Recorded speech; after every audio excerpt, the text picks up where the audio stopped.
Okay so partition of Bengal کی کہانی ہم کر رہے ہیں، تو اس کو پھر ریورس کر دیا ان 1911، یعنی 1905 میں 1905 میں بنگال جو تھا that was divided into two provinces, Muslim majority province of East Bengal and a non Muslim اور Hindu majority province of West Bengal. لیکن 1911 میں اس پارٹیشن کو پھر سے ریورس کر دیا۔ اب اس کی پیچھے وجوہات کیا تھی یا وہ کیا فیکٹرز بنے اس کی وجہ سے پارٹیشن کو ریورس کرنا پڑا، تو اس میں سب سے اہم جو کردار تھا that was the pressure from the Hindus, especially on the occasion of Delhi Darbar. King George the fifth was visiting India in 1911، تو اس موقع پہ اگر ہندوز بائیکاٹ کرتے، وہ دربار میں شرکت نہ کرتے، اور کنگ جارج the ففتھ جو انڈیا کا بھی کنگ تھا، اس کو اگر بہت بڑی نمبر میں لوگ نہ آتے اور اس کو ویلکم نہ کرتے، تو that would have been a very greatest embarrassment for the British Indian authorities. تو اس پریشر میں انہوں نے اس کو کینسل کر دیا ان آرڈر ٹو اپیز دی ہندوز، یعنی یہ ایک ہندو اپیزمنٹ پالیسی تھی، اس لیے کہ اگر یہ نہ کرتے اور وہ اگر سچ مچ میں وہ دلی دربار کا بائیک آؤٹ کرتے تو ان کے لیے بڑا مشکل ہو جاتا، بڑی امبیرسمنٹ ہو جاتی ان کے لیے۔ سو لہٰذا اس پریشر میں آ کے انہوں نے برٹش اتھارٹیز نے بنگال کی تقسیم کو پھر سے کینسل کر دیا۔ اور اس موقع پہ دوسرا فیصلہ جو تھا وہ یہ ہوا تھا کہ جو کیپٹل تھا that was shifted from Calcutta to Delhi. تو اس پہ مسلمان جو تھے وہ بڑے خفا ہو گئے، یعنی ان کو پہلی مرتبہ کچھ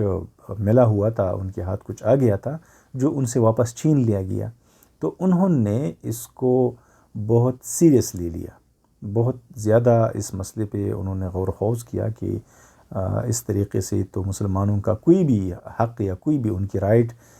یا ان کو ملے گا، یا آگے اگر ان کو ملے گا، ان کو آلریڈی مل چکے ہیں یا آلریڈی ان کو ملیں گے، تو اس کے خلاف اگر اس طریقے سے یہ ہندو اپنی میجورٹی کا غلط فائدہ اٹھا کر حکومت کو بلیک میل کریں گے، and they would reverse all those perks and privileges which are provided to the Muslims of India, so that would be a very great or biggest problem for the Indian Muslims. So انہوں نے یہ نتیجے کے اوپر پہنچے کہ مسلمان جو ہے دیٹ آر پولیٹیکلی اگنورڈ، مطلب ان کا جو انٹرسٹ ہے اس کو نہیں دیکھا گیا، ان کی پولیٹیکل انٹرسٹ کو نہیں دیکھا گیا، اور اپنی فیس سیونگ کے لیے انہوں نے ہندوز کی بات کو مان کر ان کی پریشر میں آ کر بنگال کی تقسیم کو کینسل کر دیا، اور پھر سے مسلمانوں کی جو پروونس تھی وہ ان سے چھین لی گئی۔ اور ان کا یہ خیال تھا دوسرا کہ they are actually betrayed by the Britishers and the Congress, یعنی ان کو حکومت نے بھی دھوکہ دیا، اور کانگریس جو کہ ادروائز وہ یہ دعویٰ کر رہی تھی کہ we are the representative party of all the Indians, یعنی کانگریس جب بنی تھی ان 1885 تو ان کا یہ کلیم تھا کہ we are actually representing the Indians irrespective of their religious اور ایتھنک بیک گراؤنڈس، یعنی ہمارے لیے ریلیجن یا ایتھنیسٹی یہ چیزیں میٹر نہیں کرتی، rather we represent the entire Muslims and the Hindus and other communities of India۔ تو مسلمان اس پارٹیشن آف بنگال کی ریورسل کے اوپر، انلمنٹ کے اوپر دے کنکلوڈیڈ کہ یہ ایکچولی ایک دھوکہ ہے، یہ ایک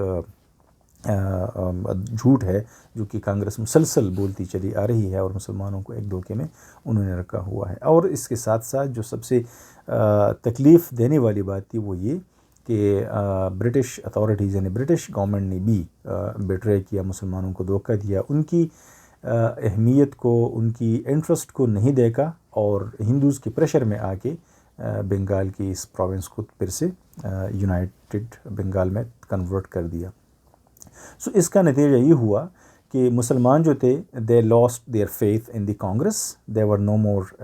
ready to trust in the international Congress.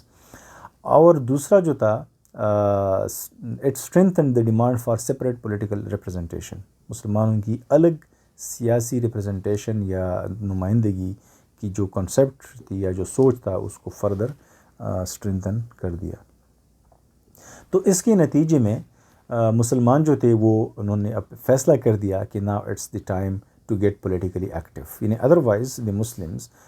They were actually following the instruction اور suggestion of sir Syed Ahmad Khan, so انہوں نے پولیٹیکلی خود کو انیکٹیو رکھا ہوا تھا۔ وہ اپنی فوکس جو تھا وہ ایجوکیشن کے اوپر انہوں نے وہ دے رہے تھے، اور پولیٹیکلی وہ